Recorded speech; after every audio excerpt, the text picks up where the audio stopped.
Pedakurapadu YCP MLA Namburi Shankarrao గారు ప్రస్తుతం మనకు అందుబాటులో ఉన్నారు. ఎన్నికల మూడు స్టార్ట్ అయిపోయిందండి మీ కాన్స్టిట్యున్సీలో. ఎన్నికల ప్రచారం కూడా మొదలుపెట్టారా? ఏం లేదు మామూలే. అన్నీ సచివాలయాలు, ఎక్కువ హాస్పిటల్స్ ఇవన్నీ ప్రారంభోత్సవాలు ఉన్నాయి. అట్లాగే ఆసరా ప్రోగ్రాం జరుగుతుంది. ఆసరా ప్రోగ్రాంకి రెడీ అవుతుంది. ఇట్లా ఈసారి రెండోసారి కూడా మళ్ళీ ఎమ్మెల్యేగా అసెంబ్లీలో అడుగుపెట్టే అవకాశం ఉందా? ఆ కాన్ఫిడెన్స్ ఉందా? తప్పనిసరిగా ఉంది. జగన్మోహన్ రెడ్డి గారు చేసిన మంచి పనులే రెండోసారి నన్ను అసెంబ్లీ నుంచి గెలిపించి మంచి హోదాలో ఉండే విధంగా కూడా నేను రెడీ అవుతున్నాను. బేసిక్గా జగన్మోహన్ రెడ్డి ప్రవేశపెట్టిన నవరత్నాలు అనేది అన్ని కాన్స్టిట్యున్సీలకి స్టేట్ మొత్తానికి వర్తిస్తుంది.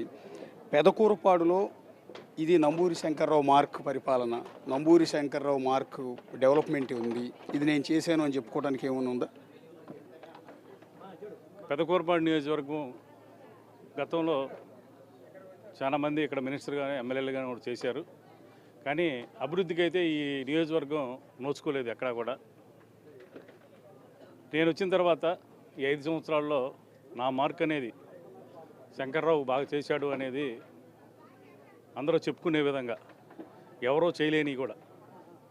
అమరావతి నుంచి బెల్లంకొండ డబుల్ రోడ్డు అనేది గతంలో ఎంతోమంది చెప్పారు కానీ ఎవరో దాన్ని ఆచరణలో పెట్టలేకపోయారు.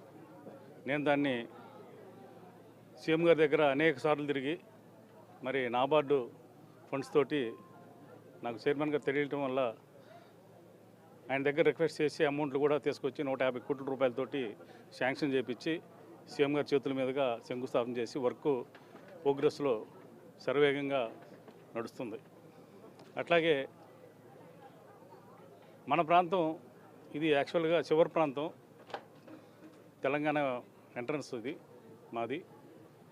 అచ్చంపేట మండలం మాదిపాడు దగ్గర కృష్ణానదిమైన బ్రిడ్జి కనుకేస్తే మాకు డిస్టెన్స్ తగ్గిపోయింది. జగ్గేపేట ఇటు రాకుండా, విజయవాడ రాకుండా, గుంటూరు రాకుండా ఇటు నుంచి ఇటు మద్రాసు వెళ్ళడానికి ఒక 80-90 కిలోమీటర్స్ తగ్గుతుంది.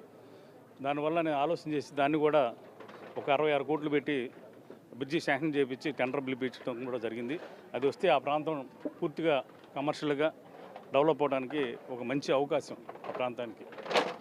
అట్లాగే అమరావతి నుంచి తుళ్ళూరు వెళ్ళడానికి రోడ్డు లేదు గతంలో. ఇప్పుడు ఆ రోడ్డు కూడా 44 కోట్లు పెట్టి శాంక్షన్ చేయించాము. మొద్దూరు అని పక్కనే ఇక్కడ పెద్ద వాగు వస్తుంది. వాగు వస్తే రాకపోకలో నిలిచిపోతూ ఉంటాయి. ఆ బ్రిడ్జి కూడా స్టార్ట్ చేసి వర్క్ నడుస్తూ ఉంది. అది కూడా ఒక 2 నెలల్లో అయిపోతుంది. ఇలాంటి పెద్ద పెద్ద ప్రాజెక్టులు, లింక్ రోడ్లు, ఎన్నో లింక్ రోడ్లు అసలు లేవు. లింక్ రోడ్లు నేను వచ్చే రోజుకి లింక్ రోడ్లు అనేవి లేకపోతే ఆ రోడ్లు కూడా దాదాపుగా సుమారు ఒక 60 కోట్లు పెట్టి ఇప్పుడు ఆ రోడ్లు కూడా వేయించడం జరిగింది. కొన్ని ప్రాసెస్లో ఉన్నాయి, ఒక 2-3 ఇంకా లాస్ట్లో ఉన్నాయి, అవి కూడా వేస్తున్నారు. గత ప్రభుత్వానికి ఈ ప్రభుత్వానికి తేడా కూడా అదే, దాంట్లోనే నా మార్క్ అనేది కనబడింది. అట్లాగే ఇప్పుడే మీరు చూశారు, ఇప్పుడు ఈ హాస్పిటల్ 3.5 కోట్లు పెట్టి ఎక్స్టెన్షన్, ఈ హాస్పిటల్ ఇప్పుడే ప్రారంభోత్సవం చేసుకోవడం జరిగింది.